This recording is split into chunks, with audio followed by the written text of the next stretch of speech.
Le divorce est définitivement acté entre le Niger et la France. La France a annoncé la fermeture prochaine de son ambassade au Niger, le licenciement et l'indemnisation de ses agents de droit local. Selon des sources diplomatiques françaises contactées par l'AFP, l'ambassade n'est plus en capacité de fonctionner normalement ni d'assurer ses missions, d'où la fermeture. C'est l'aboutissement de relations compliquées entre la France et le Niger depuis le coup d'État du 26 juillet. À la différence du Niger, la France, malgré de fortes tensions avec le Mali et le Burkina, a maintenu ses représentations diplomatiques dans les deux pays. Fin août, les autorités nigériennes avaient prononcé l'expulsion de l'ambassadeur de France, Sylvain Ité. Chose que la France avait refusée, donc l'ambassadeur était resté près d'un mois coincé à l'intérieur de la représentation diplomatique, sans possibilité de fourniture de ravitaillement.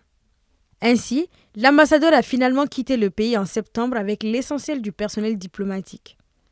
Cette fermeture de l'ambassade de France au Niger intervient également alors que Niamey avait annoncé le 12 décembre le départ de tous les soldats français déployés au Niger dans le cadre de la lutte antiterroriste d'ici ce vendredi 22 décembre.